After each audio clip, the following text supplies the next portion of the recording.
ৰাজ্যিক বোৰ্ডৰ বিশ্বাসযোগ্যতাক মাধমাৰ সোধোৱাৰ পৰিকল্পনা আৰম্ভ হৈছে। কৃতি ছাত্ৰ ছাত্ৰীৰ সম্বৰ্ধনা সভাত সৰব আছুৰ সভাপতি উৎপল শৰ্মা। নম্বৰৰ পৰিৱৰ্তে গ্ৰেড পদ্ধতিৰ বিৰোধিতা আছুৰ। ৰাজ্যিক বোৰ্ডসমূহৰ বিশ্বাসযোগ্যতাক মাধমাৰ সোধোৱাৰ এটা পৰিকল্পিত কাম আৰম্ভ হৈছে। সেই কথাটোৰ আমাৰ উপলব্ধি লাগিব।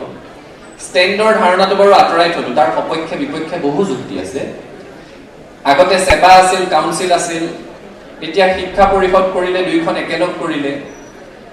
ষ্টেণ্ডৰ ধাৰণা আঁতৰাই দিলে, ঠিক হ'ল, আঁতৰি গ'ল।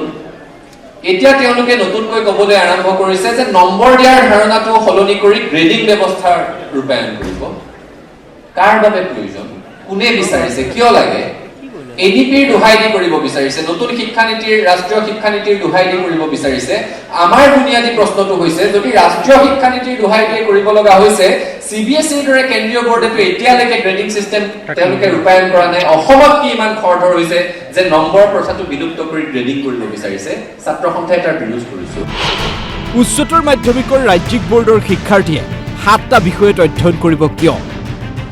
শিক্ষা বিভাগক প্ৰশ্ন সোধে অসম ছাত্ৰ সন্থাৰ। এতিয়া নতুনকৈ এটা সিদ্ধান্ত লৈছে যে উচ্চতৰ মাধ্যমিকত ৰাজ্যিক বোৰ্ডৰ ছাত্ৰ ছাত্ৰীয়ে 7টাকৈ বিষয় অধ্যয়ন কৰিব লাগিব। আপোনালোকে মন কৰিব, CBSEৰ দৰে কেন্দ্ৰীয় বোৰ্ডত 5টা বিষয় অধ্যয়ন কৰি আছে।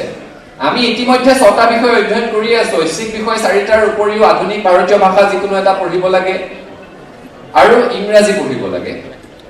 আমি 6টা বিষয় অধ্যয়ন কৰিয়ে আছো। তাৰ পিছত আৰু এটা বিষয়ৰ বুজা জাপিব বিচৰা হৈছে, 7টা বিষয় কৰিব বিচৰা হৈছে।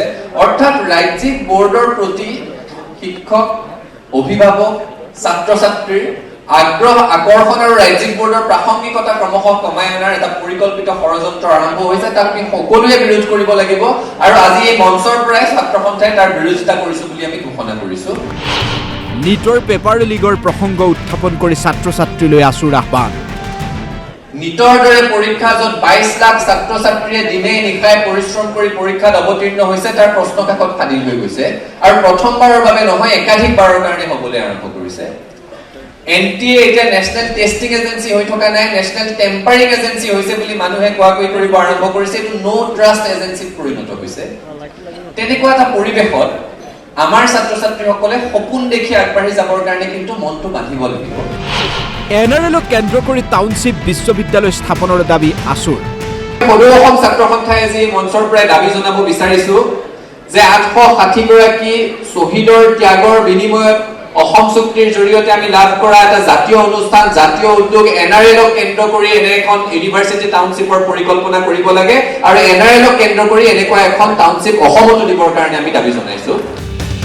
উল্লেখযোগ্য যে সদৌ অসম ছাত্ৰ সন্থাই প্ৰতি বছৰে কৃতি ছাত্ৰ ছাত্ৰীক সম্বৰ্ধনা জনাই আহিছে।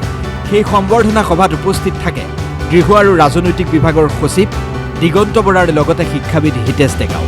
বিফলতাই মানুহক কেনেকৈ শিক্ষা দিয়ে সেই কথা উল্লেখ কৰিলে IPS দিগন্ত বৰা।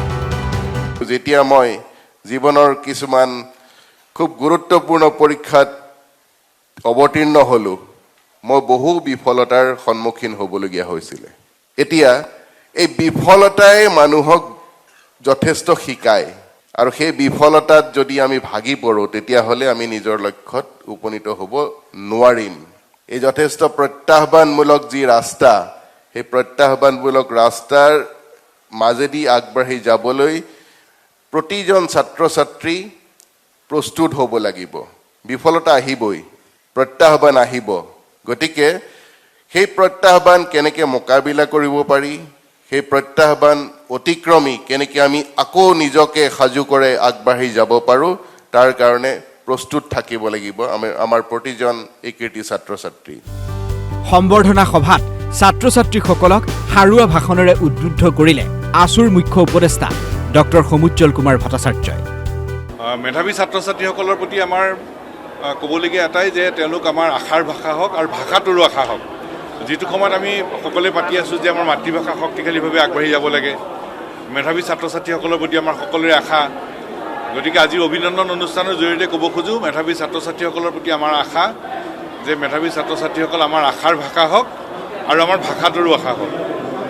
আৰু এটা কথা আমি কৈ আছোঁ যে অসমৰ বিভিন্ন প্ৰান্তত এচাম মেধাৱী ছাত্ৰ ছাত্ৰীয়ে ঘৰুৱা অৰ্থনৈতিক অসুবিধাৰ কাৰণে পঢ়া শুনাত অসুবিধা পাইছে আৰু আমি তেনে বহু ছাত্ৰ ছাত্ৰীৰ ওচৰত সাৰথি হিচাপে ছাত্ৰ সন্থাক থিয় দি আছোঁ আজিও আমি এই কথা ক'ব খোজোঁ যে সমগ্ৰ অসমৰ বিভিন্ন প্ৰান্তত যিসকল ছাত্ৰ ছাত্ৰী মেধাৱী কিন্তু ঘৰুৱা অৰ্থনৈতিকভাৱে অসুবিধা আছে পুনৰ পঢ়া শুনা বাদ দিব নালাগে প্ৰত্যেকজন মেধাৱী ছাত্ৰ ছাত্ৰী যিসকলৰ ঘৰুৱা আৰ্থিক অসুবিধা আছে প্ৰতিজন ছাত্ৰ ছাত্ৰীক আমি সম্পূৰ্ণ সহযোগিতা দিম সমৰ্থন দিম আৰু প্ৰতিজন ছাত্ৰ ছাত্ৰীৰ ওচৰত আমি সাৰথি হিচাপে আমি থিয় দিম ব্যুৰ' ৰিপৰ্ট DY365